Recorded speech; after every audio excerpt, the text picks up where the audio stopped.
right, what's going on, everyone? For those who are members of the New Biology Clinic and those who are watching this on the public YouTube channel, we're going to talk about walking and all the questions that I get with how do we walk, what's the right way to step, and everything else. So I thought I'd just clarify some things here on walking patterns. Now, for those who've been watching me and what it is that I'm getting across, a lot of times you'll hear me say about trying to put weight on the outsides of the feet a little bit more, because as we'll see, most people will have their feet turned out and they'll collapse in their arches, as you can see here. My foot is collapsing in, and what's starting to happen is when we're in that position, the shin bones turn in, there's this torque that gets pulled in, which is forcing those hips to also follow.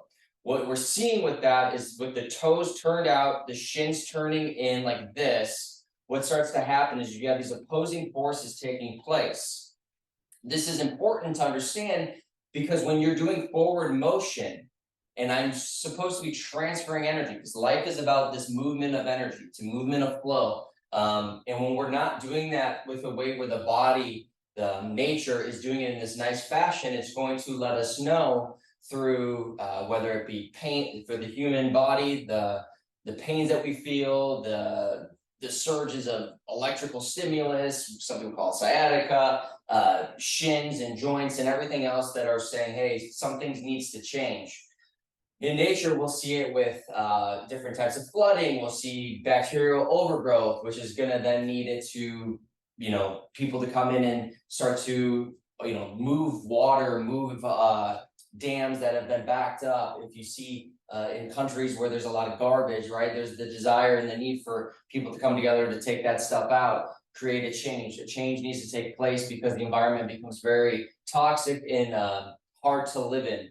So the body's no different. So I bring all that up because if we're walking like this and we have these opposing forces, if I take a step to my right leg and all this weight back here is still pointing this way, because when people have their feet turned out, when you watch them step, what starts to happen is it stays like this. There's no coiling movement of that ankle joint, which is what it's supposed to do. It has all this freedom to create this pivoting, this coiling, springing motion. You see it in animals, you see it in babies, you see it in tribesmen, bushmen, you see it in some of the greatest athletes who don't get these non-contact injuries. You see this ability to transfer energy, meaning I'm sending this leg here, I'm sending all that energy into this leg where I'm stacked over it. You can see my weight is over it to then push off of this, spring into this, and I'm transferring it over now to this side. So when you get people who have their feet turned out, collapsed, knees, shins, everything's turning in, that first step, everything is going in opposite directions. I'm not really getting my weight over this foot because I'm not utilizing the whole foot. I'm not utilizing my arches to get over this leg. For the people who have their foot turned like this to get over, this is going to drive in even more. So people will try to stay right in the middle. So there's no transferring of energy. It's just this turnout. And what starts to happen is over time, the body can't sustain that for a lot of us. And this is where people will come to me and they'll say, it hurts to walk, it hurts to kneel, it hurts to sit, it hurts to bend over, because there's this lack of energy transfer. There's a lack of utilizing the foot and all of its potential to push off and spring through, sending energy over to now then sending it back. So when people say, well, how do I walk? What's the right way to walk? The answer is that there is no perfect way. And what I mean by that is if you're walking and your feet slightly turn out from time to time and you don't transfer all the time, it's not the end of the world. It's the ability it's the question of, can you actually get here? Because if I can get here, now I've reached the potential that my body can do and wants to do. So what I mean by that is if I spend my whole life trying to focus on doing this, and don't have any of this brought into my field, well, my body is then you're like overthinking it. We're trying to overwork our bodies. Like, no, I have to do it this way. We have to do it like this. And that actually causes a stress response for a lot of people. It makes them start to panic. It starts to like worrying, am I doing this right? If I'm not doing this right, what's the problem? And rather than actually listening to their body. So when I have people working on how to walk right, I just first and foremost say, can you actually just feel your weight forward on your toes a little more? Can you feel the pressure coming forward? And with most people, they'll say, yeah, I can start to feel that. Great, that's a great start. Why? Because when we're walking, if we're thinking the foot as a gas pedal, my heel is the brake, the ball of my foot is the gas. If we want to go into forward motion, I need to be more on the gas rather than on the heels, right? Because when you're on the heels or the brake, all the joints, everything is trying to slow you down. So if I ask you, if you were to put your car into park and try to hit the gas, or you have your emergency park brake on, you keep trying to go forward, you're going to just rev those brakes. You're going to wear down those brake pads. You're going to wear down the joints that are trying to absorb your slowdown. But in reality, is you're trying to go forward. So this is why we see a lot of people, they feel it also mostly in their joints. It's because we're heavy on the heels. So I'll tell people for walking and just life in general, can we get forward on those toes? Can you do it from a seated position where you just feel your weight slightly forward? Can you feel yourself trying to push through? Just kind of feeling yourself pushing through these joints or these the ball of your foot. And if people can start doing that, that's a great place to start. So when we then stand up, before we even walk, I'll say, can you still feel that? If you're seated doing this and now you're standing up, can you still feel those toes? Great. All of that will start to then bring this together, because as you're walking, as you're moving, you'll start to be able to connect from conscious thought flowing to those feet. So when you're now walking or you're thinking about walking, it's going, do I feel the balls of my feet? Do I feel myself trying to go into forward progression rather than falling on my heels? And a lot of times people go, wow, I feel myself heavy on my heel. It's that awareness that we're really looking for. That's where we actually see change. That's how we learn how to walk right, is by bringing that conscious awareness first and foremost to our feet. Weight forward, feeling the balls of our feet, this lightness that we're looking for. So when people then say, okay, well, now that I feel that, what's the next thing that I should do? The next thing I would say is when you step, look at your foot, step.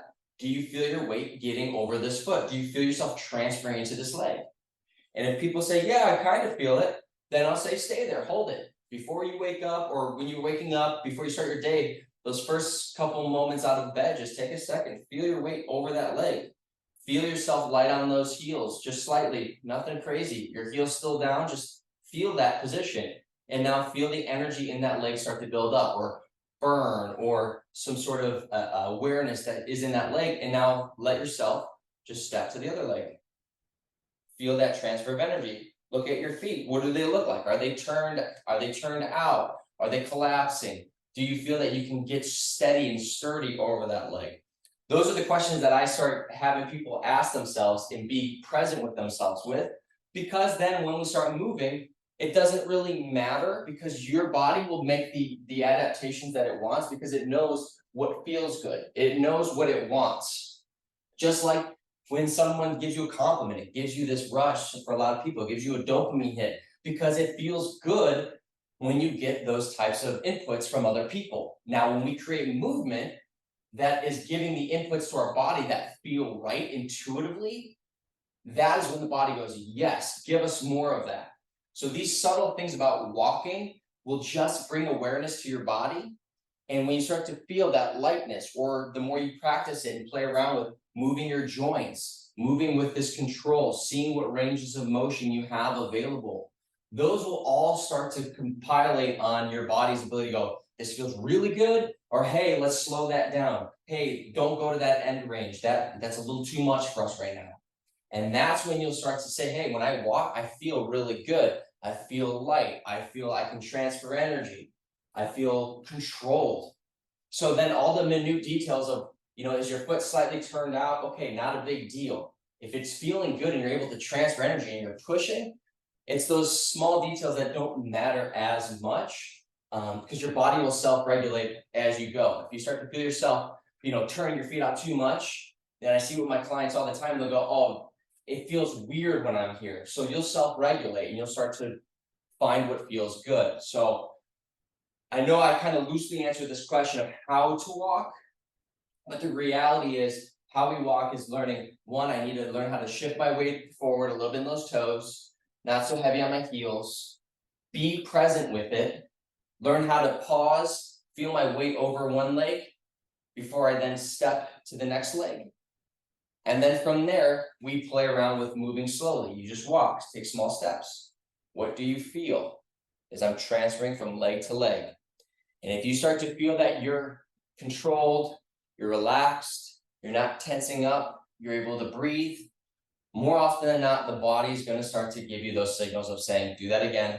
Yes, we want to do that again. That feels really good. Please keep doing that. Please keep doing that. And now, before you know it, you're walking and moving in a way that's going to keep facilitating your healing responses, your healing journey in a way that makes you go, yes, I am getting better. So I hope this helps. Thank you for joining, and we'll have more of these to come.